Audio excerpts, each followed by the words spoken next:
Hello guys, good morning. मैं Pappu Yadav maths की दुनिया में मैथ मास्टर स्वागत करता है और आपसे अनुरोध करता है कि इस वीडियो को ज़्यादा से ज़्यादा शेयर करें ताकि वैसे स्टूडेंट जो आज तक मैथमेटिक्स नहीं समझ पाए हैं उन्हें इस वीडियो के माध्यम से जानकारी मिल पाएगी कि बिल्कुल मैथ को अच्छी तरह से पढ़ने के लिए कहाँ पढ़ना चाहिए और कैसे टीचर का सिलेक्शन करना चाहिए, उन्हें जानकारी मिल पाएगी। बात ऐसा है कि बहुत सारे स्टूडेंट भटक जाते हैं और कई साल मेहनत करने के बावजूद भी उनका रिजल्ट नहीं आ पाता।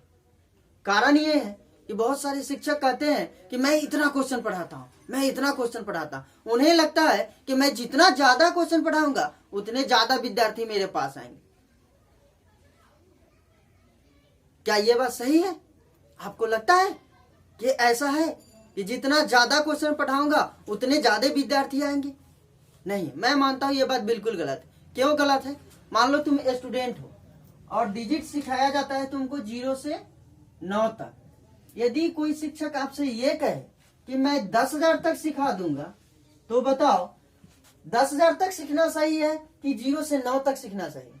क्योंकि कोई भी संख्या का निर्माण 0 से 9 के बीच से ही होता है।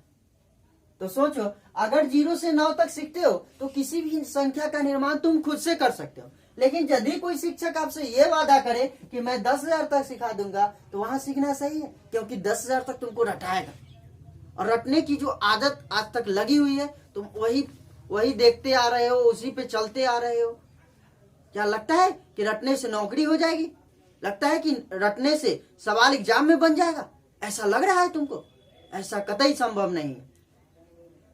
अगर ऐसा होता तो इस दुनिया में ऐसा ऐसा विद्यार्थी मिलेगा जिसको अगर बता दिया जाए कि इतना मोटा मोटा बुक को बता दिया जाए कि इसको बाबू अगर रट जाते हो, इसको पढ़ लेते हो तो तुम्हें नौकरी हो जाएगी। तो ऐसा ऐसा विद्यार्थी मिलेगा कि उसमें पूर्ण विराम और कॉमा सहित रट जाए। ऐसा तुम्हें विद्यार्थी देखने को मिलेगा।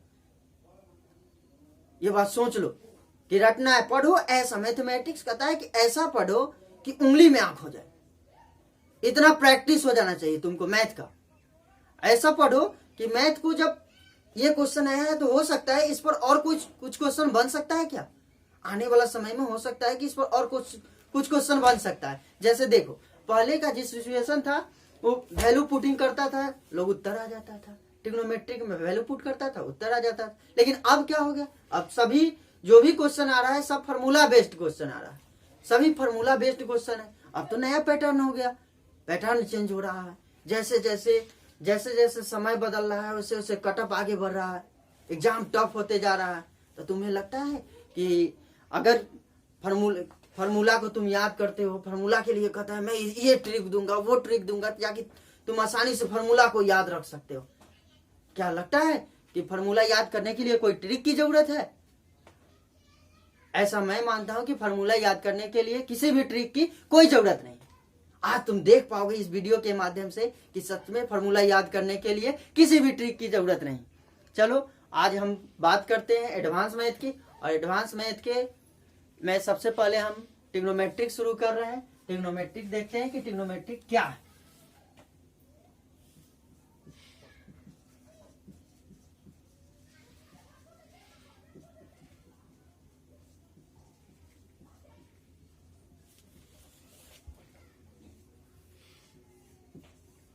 देखो बाबू, ट्रिग्नोमेट्रिक को हिंदी में हम लोग त्रिकोणमिति कहते हैं। त्रिकोण का मतलब होता है 3 कोण और मिति का मतलब होता है माप। तो 3 कोण किसमें हो सकता है? एक त्रिभुज में 3 कोण हो सकता है, यही ना? तो 3 कोण और मिति का मतलब क्या होता है? माप। लेकिन वही बात अगर हम इंग्लिश में करें कि ट्रिग्नोमेट्री का क्या अर्थ हो सकता है, तो ट्राई मतलब क्या होगा? ट्राइंगल। और मेट्री मतलब क्या होगा? ज्योमेट्री। ज्योमेट्री को हिंदी में ज्यामिति कहते हैं और ट्रायंगल को हिंदी में त्रिभुज कहते हैं। तो सबसे पहले अगर हम बात करते हैं त्रिभुज, तो बहुत प्रकार के त्रिभुज होता है। उसमें सबसे पहले अगर किसी त्रिभुज का हम बात करेंगे तो राइट एंगल ट्रायंगल की बात करें कि राइट एंगल ट्रायंगल क्या है, राइट एंगल ट्रायंगल से क्या क्या हमको निष्कर्ष मिल सकता है, उस पर किस तरह के सवाल बन सकता है और उस पर किस तरह के सवाल में हम सवाल को हम कैसे अप्लाई कर सकते हैं, उस फॉर्मूला को कैसे अप्लाई कर सकते हैं सवाल में, ये हम राइट एंगल ट्रायंगल से जान पाएंगे। देखते हैं सबसे पहले राइट एंगल ट्रायंगल के बारे में। हम कहते हैं कि राइट एंगल ट्रायंगल बनाने के लिए एक खड़ी लाइन की जरूरत होती है और एक पड़ी लाइन की जरूरत होती है। राइट एंगल ट्रायंगल बनाने के लिए एक खड़ी लाइन की जरूरत होती है और एक पड़ी लाइन की जरूरत होती है। और जहां पे मिलता है वहां पे 90 डिग्री का कोण बनाता है। खड़ी लाइन और पड़ी लाइन जहां पे मिलता है 90 डिग्री का एंगल बनाता है। अब तुम पूछोगे कि 90 डिग्री का एंगल यहीं पे क्यों बनाता है, तो ये बात जानने के लिए इंतजार करना पड़ेगा। जब मैं ज्योमेट्री पढ़ाऊंगा तो बताऊंगा कि 90 डिग्री का एंगल क्यों बनता है और कैसे बनता है। तुम ये भी जान पाओगे कि 100 त्रिभुज के तीनों कोणों का योग आज तक रटते हुए आए हो कि 180 डिग्री होता है, लेकिन मैं बताऊंगा कि त्रिभुज के तीनों कोणों का योग 180 डिग्री होता है तो क्यों होता है और कैसे होता है। देखिए, इससे इसको मिला देते हैं। एक त्रिभुज का निर्माण हो गया राइट एंगल ट्रायंगल का, ए बी सी। देखो कहीं से भी शुरुआत कर सकते हो। मानो अभी हम रखें ए बी सी, मन करेगा तो यहां से रख लो ए बी सी, ठीक है। अब ये 90 डिग्री है तो बताओ ये 90 डिग्री हो गया।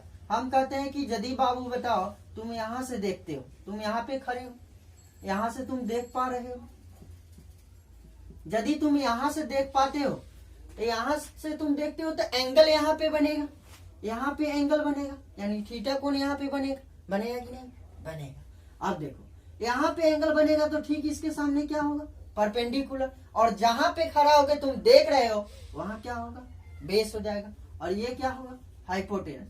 हाइपोटेनस बराबर हम जानते हैं कि √अंडर पी स्क्वायर जोड़ बी स्क्वायर होता है। ये होता है कि नहीं होता है। अब बता एच बराबर क्या हो जाएगा, कर्ण। एच को हिंदी में हम कर्ण कहते हैं, बी को हम आधार कहते हैं और पी को हम लंब कहते हैं। अब बात ये है, बहुत सारे बच्चे कहेंगे कि नहीं हम यहाँ से क्यों देख सकते हैं, एंगल यहीं पे क्यों बनेगा, हो सकता है कि एंगल यहाँ पर भी बन सकता है, ऐसा बहुत सारे बच्चे कहेंगे। चलो कोई बात नहीं है। देखिए हमको मन है कि नहीं अब हम यहाँ से नहीं देख सकते हैं, हम यहाँ से, अभी तो हम नीचे से देख रहे हैं, लेकिन नहीं अब हम कपार से देखेंगे। तो कपार पर से देखने के लिए क्या सिचुएशन होना चाहिए,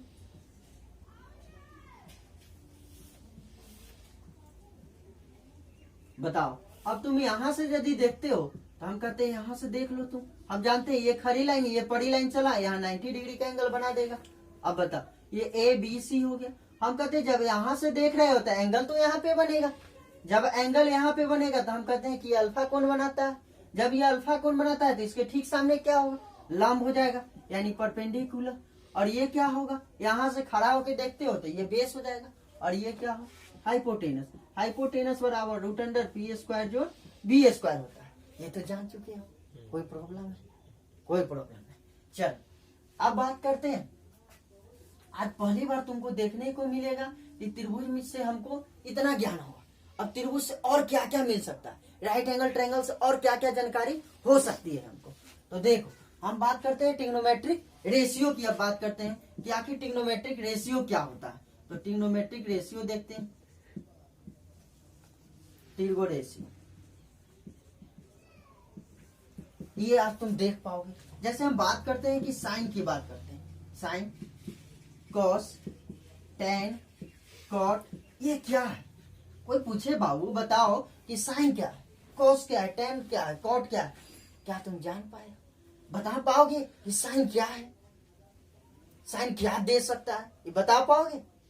अगर तुमसे कोई पूछे कि बताओ ये साइन क्या है, ऐसे कर दो, कोई नहीं बता पाओगे कि साइन क्या है।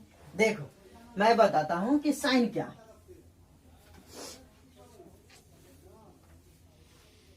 देख लो हम कहते हैं ये क्या है, ये झंडा है। हम पूछेंगे कि बताओ बाबू किस देश का झंडा है, देखोगे तुरंत बोलेगा अरे भारत का झंडा। क्या लगता है तुम्हें देखने से कि भारत की झंडा है। भारत के झंडा तभी संभव हो सकता है जब इसमें एक चक्र को उठाकर डाल दिया जाए तो मालूम चलेगा कि भारत का झंडा है। लेकिन ये भारत का झंडा तब तक नहीं है जब तक कि इसमें चक्र को डाल ना दिया जाए। जब इसमें चक्र को डाल दिया जाए उठा के तो मालूम चलेगा कि भारत देश का झंडा है। लेकिन अगर इसी में हम कहें कि एक चांद को डाल दिया जाए, एक चांद को डाल दिया जाए तो मालूम चलेगा कि पाकिस्तान का झंडा है। जैसे ही एक चांद को डाल देते हैं तो मालूम चलता है कि पाकिस्तान का झंडा है, और जैसे ही एक चक्र को डालते हैं तो मालूम चलता है कि हिंदुस्तान का झंडा है। लेकिन अगर हम बात करें कि ओनली ये झंडा जो है ये क्या है, तो हम कह सकते हैं कि एक झंडा सिंबल है कि ये झंडा है। लेकिन किस देश का झंडा है ये तभी संभव हो सकता है जब इसमें एक चक्र उठाकर डाल दिया जाए, तो मालूम चलेगा कि भारत का झंडा है। लेकिन अगर हम सिर्फ झंडा की बात करें तो ये सिंबल है। ठीक उसी प्रकार साइन, कॉस, टैन, कॉट ये सभी भी क्या है, एक सिंबल।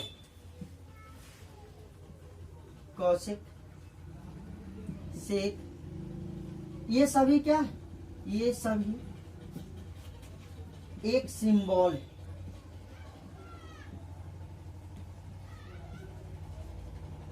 क्या है, sine, cos, tan, cot, cosec, sec ये सभी क्या है, एक सिंबल है। अब बात करते हैं कि साइन हमको क्या दे सकता है और क्या दे सकता है। अभी तो हम जान पाए सिर्फ कि साइन, कॉस, टैन, कॉट, सेक, कॉसेक ये सब क्या है, सिंबल। अब देखते हैं कि और साइन से हमको क्या क्या प्राप्त हो सकता है। तो बात करते हैं कि देखो, जैसे ये तो सिंबल था लेकिन इसमें एक चक्र को उठाकर डाल दिए तो मालूम चला कि भारत देश का झंडा है। ठीक उसी प्रकार अगर साइन के साथ जैसे ही हम एंगल सटा दे इसमें तो मालूम चलेगा कि त्रिकोणमिति के दो अनुपात को बताता है। त्रिकोणमिति के कितने अनुपात को बताता है, दो अनुपात को। अब रखने की कोई जरूरत है, साइन के साथ जैसे ही एंगल सटा तो त्रिकोणमिति के कितने अनुपात को बताया, दो अनुपात को बताया। अब कॉस की बात करते हैं, कॉस के साथ जैसे ही एंगल सटा तो ये भी त्रिकोणमिति के दो अनुपात को दे देगा। अब बताइए दोनों को हम डिवाइड कर दे, ये दोनों को हम डिवाइड कर देंगे तो हमको लगता है कि बी से बी, एच से एच कट जाएगा, एच क्या हो जाएगा, कैंसिल हो जाएगा। तो इधर क्या बचेगा, P बाई बी। अब P बाई बी बचेगा, ये दोनों से हमको मालूम चलता है कि यहाँ से हम निकालते हैं टैन थीटा, और टैन थीटा इक्वल टू क्या होगा, P बाई बी हो जाएगा। अब tan theta equal to P by B हो जाएगा। ठीक है, अब बताओ यहीं से अगर हम बात करें कि टैन थीटा इक्वल टू जब P बाई बी होगा तो P बाई बी का तो हमको रेशियो दे दिया है कि साइन बटे क्या है, कॉस है। तो यहाँ से हम निकाल सकते हैं, यहाँ से हम निकाल सकते हैं कि टैन थीटा इक्वल टू क्या होगा, साइन थीटा और बटे क्या, कॉस थीटा हो जाएगा। कोई डाउट है, कोई डाउट नहीं। आज पहली बार तुम जान पाए हो कि वो साइन और कॉस मिलकर टैन बना सकता है, साइन और कॉस मिलकर टैन का अनुपात दे सकता है। चलो अब बात करते हैं, इधर देखते हैं, ये तो जान पाए हो। इसी का ठीक रिवर्स अगर हम निकाले कि साइन का रिवर्स क्या होता है, हम साइन का रिवर्स निकाले कि साइन का उल्टा क्या होता है, तो साइन का उल्टा क्या होता है, कॉसेक। और कॉसेक के साथ जैसे एंगल सटेगा तो क्या देगा हमको, दो अनुपात देगा। तो दो अनुपात क्या दे सकता है, जब साइन है और साइन का उल्टा किए तो कॉसेक हो गया है, तो इसको भी उलट देते हैं, एच बाई क्या हो जाएगा, पी हो जाएगा। अब कॉस का उल्टा क्या होगा, तो कॉस का उल्टा सेक थीटा, सेक थीटा कर देते हैं, इसको भी उलट देते हैं, एच बाई बी हो जाएगा। अब बात करते हैं टैन, टैन के उल्टा क्या होगा, कॉट हो जाएगा, और cot theta equal to P बटा बी होगा। फिर इसका उल्टा कर दे तो कॉट थीटा, और कॉट थीटा इक्वल टू हो जाएगा कॉस थीटा अब बटे साइन थीटा। ये क्यों होगा, इसको उलट दिए, जब टैन का उल्टा कॉट होता है तो उलट दिए। कोई डाउट है, किसी तरह की कोई डाउट नहीं, हौले हौले ऐसे ही हम आगे बढ़ते रहेंगे। ठीक है, आज तुम देखो मैथमेटिक्स कैसे कैसे चलता है, कैसे कैसे पैटर्न बदल रहा है। चलो इतना तक लिख लो, उसके बाद आगे बात करते हैं कि इस पर और किस किस तरह के सवाल पूछे जा सकते हैं। ठीक है, देखो राइट एंगल ट्रायंगल से और क्या क्या निकल सकता है।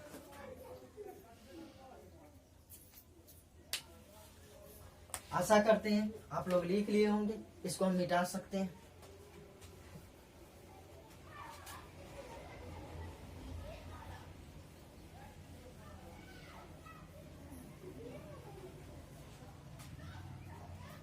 चलो अब देखते हैं, हम बात करते हैं कि बताओ बाबू, आज पहली बार ये तुम देख पाओगे ट्रिग्नोमेट्रिक में साइन इनवर्स की चर्चा। किसी को साइन इनवर्स की चर्चा करते हुए तुम नहीं देखे हो, आज पहली बार तुम देख पा रहे हो कि साइन इनवर्स क्या है।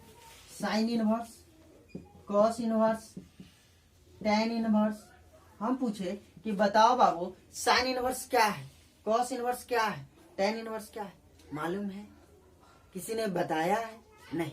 देखो हम कहते हैं कि जैसे ये एक झंडा जो था ये एक सिंबल है, ठीक उसी प्रकार साइन इनवर्स क्या है, एक सिंबल है।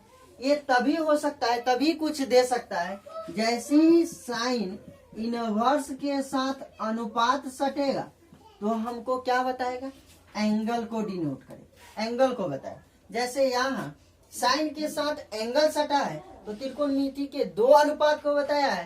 ठीक उसी प्रकार साइन इनवर्स के साथ त्रिकोणमिति के दो अनुपात सटेगा तो क्या बताएगा, एंगल को बताएगा। अब बात करते हैं कॉस इनवर्स की। कॉस के साथ जैसे ही त्रिकोणमिति के दो अनुपात सटता है, कॉस इनवर्स के साथ जैसे ही त्रिकोणमिति के दो अनुपात सटे एंगल को बताएगा। टेन के इनवर्स के साथ जैसे ही त्रिकोणमिति के दो अनुपात सटेगा तो एंगल को बताएगा। कोई डाउट है? इसी का रिवर्स तुम करके लिख सकते हो, कोसेक, और इसका उल्टा कर दो कोसेक इनवर्स, ये भी एंगल को बताएगा। इसको उल्टा कर दो सेक, सेक इनवर्स, ये भी एंगल को बताएगा। और इसका उल्टा कर दो कॉट इनवर्स, ये भी एंगल को बताएगा।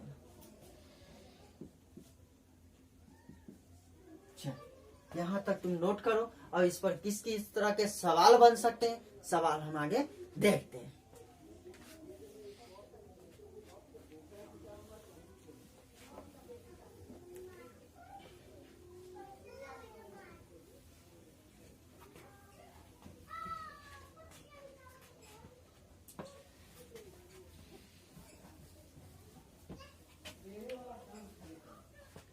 अब देखते हैं, हम बात करते हैं कि निम्नलिखित में कौन सा सत्य है।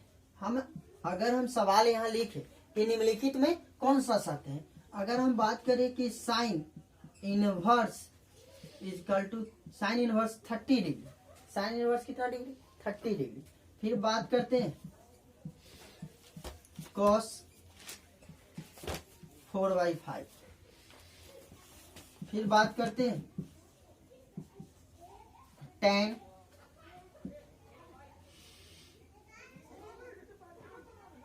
45 डिग्री। फिर बात करते हैं कि साइन इनवर्स 5/3। ठीक है। अब बताओ, हम पूछे कि बताओ बाबू निम्नलिखित में से सत्य कौन है, तो तुम बता दो कि कौन सा सत्य है, बना के बताओ। चलो हम देखते हैं, हम बताते हैं कैसे सत्य है। अब देखो, अगर हम बात करें साइन इनवर्स की तो साइन इनवर्स के साथ हमको क्या देता है, अनुपात देता है। तो बताओ साइन इनवर्स के साथ अनुपात होना चाहिए, यही ना, साइन इनवर्स हमको p/h देता है तो अनुपात होना चाहिए। लेकिन साइन के साथ क्या आ गया है, एंगल आ गया है, तो क्या ये सत्य है? नहीं, बिल्कुल गलत है। अब बताओ कॉस की बात करते हैं तो कॉस के साथ क्या होना चाहिए, एंगल होना चाहिए, लेकिन यहाँ क्या दे दिया है, अनुपात दे दिया है, तो ये भी गलत है। अब बात करते हैं टेन के, टेन के साथ क्या होना चाहिए, एंगल होना चाहिए, ये तो सही है ना, सही। अब बात करते हैं साइन इनवर्स दे दिया है तो साइन इनवर्स के साथ क्या होना चाहिए, अनुपात होना चाहिए, यहाँ तो अनुपात दे दिया, ये भी बात सही है। क्या ये सही है? देखोगे कहोगे हाँ सही है, लेकिन नहीं, ये गलत है। क्यों गलत है? क्योंकि साइन तो हमको p/h देता है, p अपॉन क्या देता है, h देता है, और p जो है यहाँ बड़ा है h से। क्या तुम्हें लगता है कि जो p के स्क्वायर जोड़ b के स्क्वायर इक्वल टू क्या होता है, h का स्क्वायर? तो तुम्हें लगता है कि दोनों के योग, वर्गों के योग के बराबर यदि कर्ण होता है तो क्या लगता है कि ये जो h जो है वो छोटा होगा p से कम? ऐसा कभी संभव हो सकता है? कभी संभव नहीं हो सकता है। इसलिए ये क्या है, गलत है। कोई डाउट? निम्नलिखित में से सत्य कौन है, tan 45 डिग्री। चलिए इसको नोट कर लीजिए और देखते हैं कि राइट एंगल ट्रायंगल पर अब क्या क्या वास्तव में सवाल एग्जाम में पूछा गया है। एग्जाम में क्या क्या सवाल पूछा गया है, अभी तक जो सवाल पूछा गया है राइट एंगल ट्रायंगल पर, उस सवाल पर हम चर्चा आगे करते हैं। चलिए राइट एंगल ट्रायंगल को मिटा सकते हैं।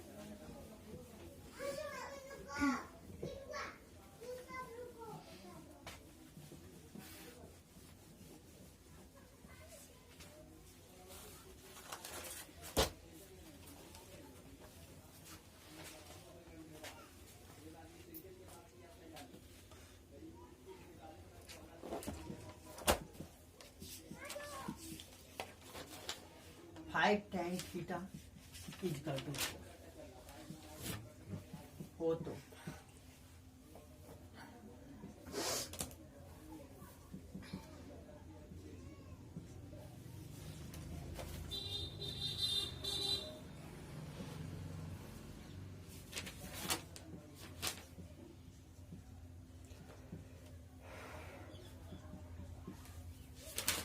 Five tan theta equal to 4 हो तो कहता है कि 5 sine theta minus 3 cos theta upon 5 sine theta plus 3 cos theta का वैल्यू क्या होगा, उसका मान पूछ रहा है। तो बताओ, अभी तक तुम यही पढ़ पाए होगे कि कुछ नहीं करना है, यहाँ से हमको 10 को बाहर निकाल लेना है, 4 क्या हो जाएगा 5 हो जाएगा, ऐसा रखते होगे।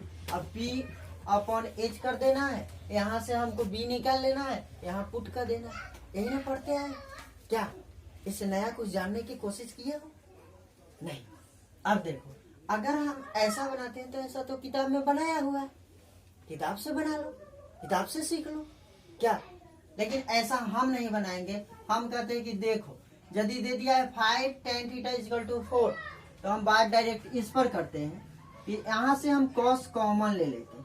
अगर cos कॉमन ले लेंगे तो क्या बचेगा 5 sin थीटा अब बाई cos थीटा माइनस 3, यही ना बचेगा। देखो ये लांगर है बटा में 1 रख लो, अगर लांगर है बटा में 1 रखते एलसीएम निकालोगे तो क्या होगा cos हो जाएगा, और cos हो जाएगा तो ये cos से तो cos कट जाएगा, इसको एलसीएम निकालो तो cos हो जाएगा। अब ये cos से ये cos कट जाएगा तो सिर्फ क्या बचेगा, एक बार में कट जाएगा, तो 1 से 5 साइन में गुना तो 5 साइन थीटा माइनस 1 से इसमें गुना करते थे, ई फोटो से ई फोटो में गुना होगा तो यह फोटो ना हो जाएगा। तो बताओ गुना कर देते हैं तो कितना होगा 3 cos थीटा, इंटू में तो cos थीटा है, तो इससे ही कैंसिल ना हो जाए, ई cos से ई cos खत्म हो जाएगा, तो कॉमन लेने में कोई डाउट नहीं। अब बताओ, अपॉन में वही काम करते हैं, यहाँ से भी cos कॉमन ले लेते हैं, cos थीटा कॉमन ले लेंगे तो क्या हो जाएगा 5 साइन थीटा और प्लस 3 बटे में cos थीटा हो जाएगा। ये cos से ये cos खत्म। हम जानते हैं साइन बटे cos क्या देता है tan थीटा, अभी पढ़ के आए हो पीछे राइट एंगल ट्रायंगल से हम निकाले थे कि साइन बटे cos क्या देता है tan थीटा, यानी क्या हो जाएगा 5 tan theta minus 3 by 5 tan theta plus 3। अब हमको मालूम है कि 5 tan थीटा का वैल्यू कितना 4 है, लिख देते हैं यहाँ पे 5 tan थीटा के जगह पे कितना रख दे 4 माइनस 3 अपॉन 4 प्लस 3 1 बाई कितना हो जाएगा 7 हो जाएगा। इस सवाल का उत्तर लिख लो। आज तुम जान पाए वो इस तरीका से भी बन सकता है क्या। चल ये लिखो, फिर इस पर थोड़ा सा चेंजिंग किया है और इस पर सवाल पूछा गया है 2012 में सवाल पूछा गया है सीजीएल पीटी में, और सीजीएल पीटी में टीयर 1 में पूछा गया है, और इस पर थोड़ा सा चेंजिंग करके और 2016 में किस तरह के सवाल पूछा गया वो देखो, मात्र थोड़ा सा चेंज किया। इसको नोट कर लो, आशा करते हैं कि नोट कर लिया होगा। 2016 में देखो टीयर 1 में क्या पूछा, सिर्फ यहाँ पे cot थीटा कर दिया है, cot थीटा इक्वल टू 4 कर दिया है और दे दिया है ये क्या, अब ये दे दिया है तो फिर हम वही काम कर सकते हैं, कुछ नहीं करेंगे, बस यहाँ से साइन कॉमन ले लेते हैं।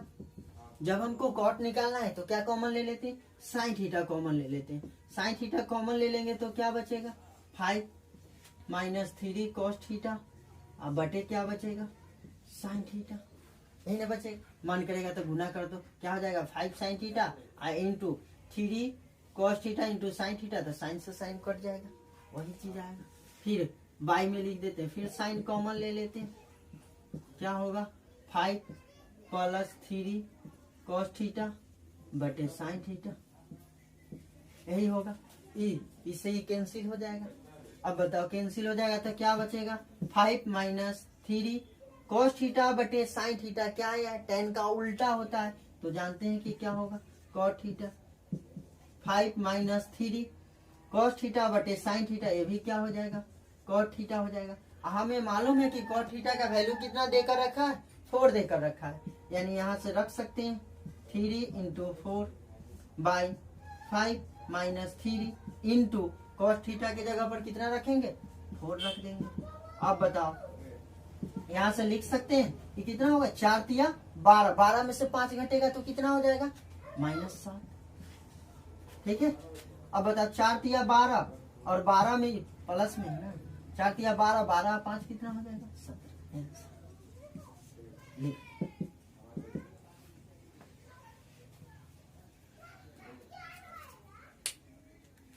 कितना हौले हौले हम लोग आगे बढ़ रहे हैं, क्या पढ़ने में मजा आ रहा है।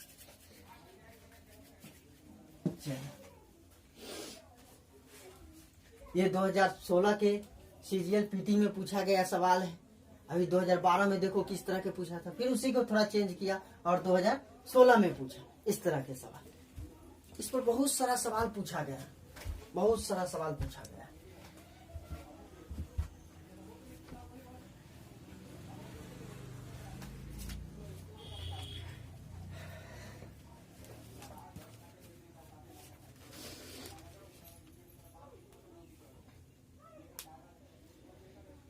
मिटा दूं?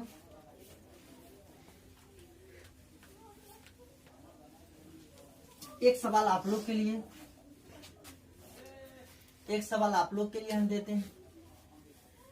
8W क्या, एक सवाल 8W के रूप में हम दे देते हैं। अब बताओ 8W के रूप में देते हैं क्या होता है। हम 2020 में जो इस बार पूछा है, 2020 में सीजीएल प्री में पूछा है, देखो कैसा सवाल पूछा है। यहाँ पे थोड़ा चेंज किया है, 6 कर दिया है, यहाँ पे 7 कर दिया है और यहाँ पे कुछ नहीं किया है, बस 5 cot थीटा इक्वल टू 4 कर दिया है। और यही सवाल को सीजीएल 2020 में रिपीट कर दिया। तो बताओ रिपीट कर दिया, अब यही सवाल को बनाना नहीं जानते हो क्या, तुमसे नहीं बनेगा, आसानी से बना लोगे तुम। इस सवाल को नोट कर लो, बना के ले आना।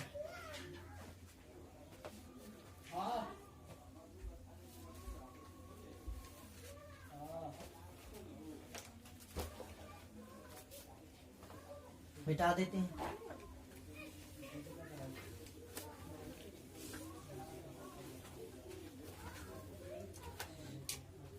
एक और सवाल हम देखते हैं।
ये सवाल पूछा गया।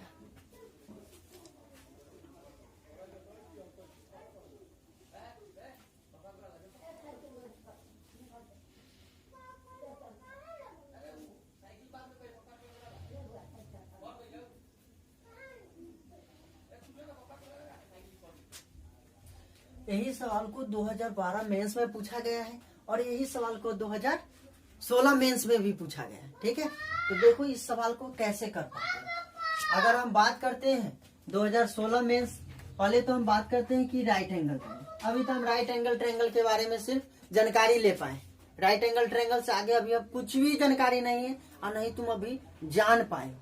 सिर्फ अभी राइट एंगल ट्रायंगल की बात कर रहे हैं और राइट एंगल ट्रायंगल पर किस किस तरह के सवाल बन सकता है वो अभी देख रहे हैं। उसको कैसे हमको राइट एंगल ट्रायंगल पर अप्लाई करना है ये भी आज तुम देख रहे हो। चलो बना लेते हैं पहले राइट एंगल ट्रायंगल। अब देखते हैं राइट एंगल ट्रायंगल पर कैसे हो सकता है। अगर हम यहाँ से बात करें कि 2y cos थीटा और x sin थीटा, बताओ बाबू ये तो गुना में इधर आएगा तो भाग में, या इसको इधर लाओगे तो भाग में हो जाएगा। तो अगर हम बात करें तो साइन थीटा अब बटे क्या होगा, कॉस थीटा होगा कि नहीं होगा। साइन थीटा बटे कॉस थीटा, ये गुना में था इधर हम ले आए भाग में हो गया। तो बताओ साइन बटे कॉस हो गया। अगर कोई ऐसा कह सकता है, देख बउआ अगर 2 गुने 3 हम लिख देते, 2 गुने कितना 3, तो कितना होगा 6। ऐसा ना है कि 3 गुने 2 लिख देवी तो क्या हो जाते 8। ऐसा ना है, ऐसा ना। अब बताओ जो ऐसा ना है तो एहो है बतवाना है कि लिखल है 2, मान लो ना कि 2 गुने x, इधर लिख देले 3 गुने y, ये चीज ना लिख ले।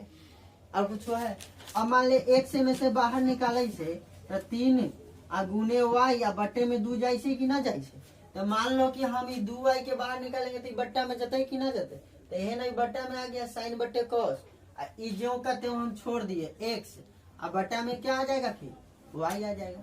अब जैसे ये गुना में था इधर आके भाग में हो गया, अब ये गुना में है तो इधर आके ये भाग में हो जाएगा, तो यहाँ से हम लिख सकते हैं 2y अब बटे x हो जाएगा। क्या 2y अब बटे x हो जाएगा। ये गुना में है, बताओ ये गुना में था तो इधर आया तो कौन चीज में हो गया भाग में हो गया, अब ये गुना में है तो इधर आके भाग में हो जाएगा। अब बता यहाँ से हम लिख देते हैं, अगर यहाँ पे थीटा बना रहा है तो बताओ ये तो हमको p है, हम जानते हैं कि साइन थीटा बटे कॉस थीटा क्या होता है टेन थीटा, और ये 2y अब बटे x, यानी ये पी वाई क्या हो जाएगा टेन के, तो पी वाई क्या होता है b होता है। हमको मालूम है कि 2y अब बाई यहाँ x, जब एंगल यहाँ बना रहा है तो इसके ठीक सामने क्या होगा परपेंडिकुलर, और ये तो 90 डिग्री और ये बेस हो जाएगा।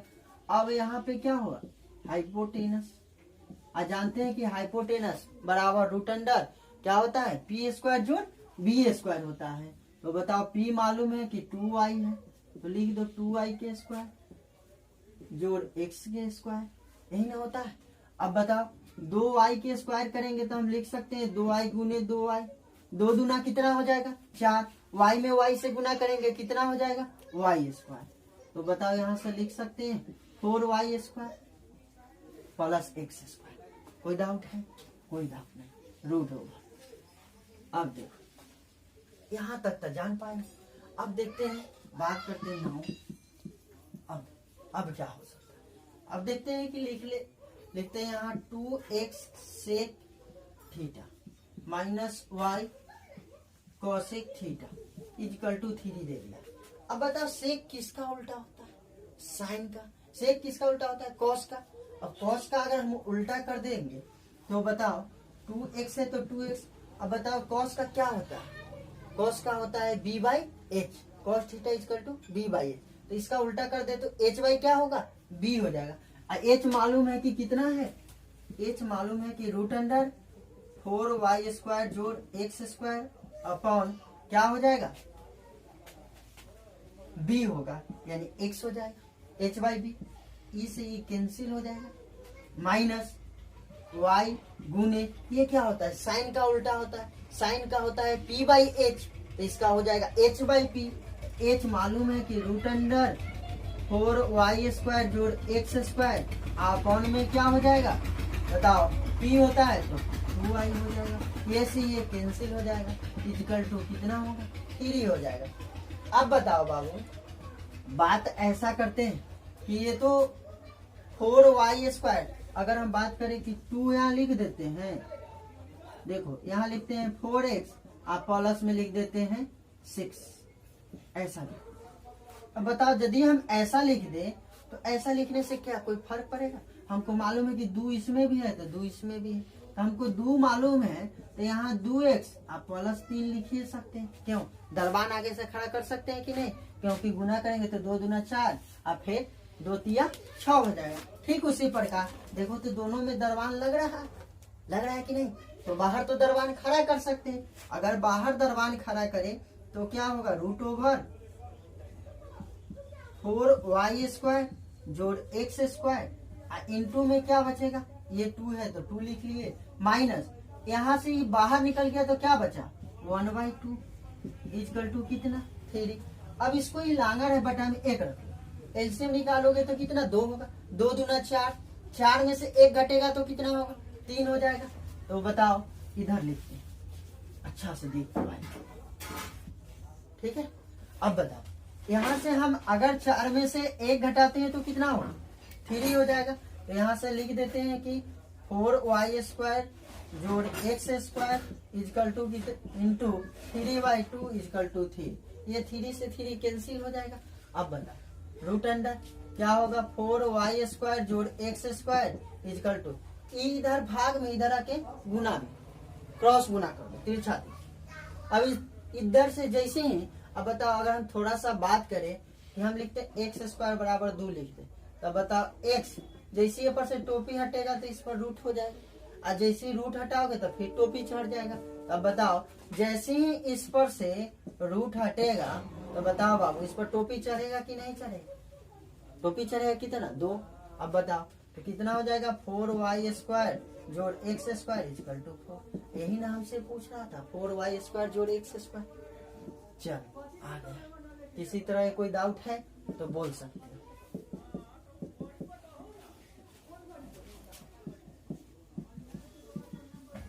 चल किसी तरह कोई डाउट है किसी को तो बोल सकते हो। सोच लो मेंस में पूछा गया सवाल, थोड़ा तो प्रॉब्लम होगा क्या, लेकिन इसको आसान बनाया जा सकता है क्या, इसको आसान और आसान से बना सकते हो। ठीक है, और आसान से बना सकते हो, बताएंगे आगे कैसे आसानी से बना सकते हो। चलो पहले लिख लो, इसको नोट कर लो जल्दी से। 2 बार सवाल को रिपीट किया, पहले 2012 में पूछा, फिर इसी को रिपीट करके 2016 में पूछ दिया। मेंस में दोनों बार मेंस में ही पूछा। सोच लो कितना इंपॉर्टेंट सवाल है, ऐसा सवाल कोई देगा नहीं। चलो लिख लिए होगा, मिटा देते हैं।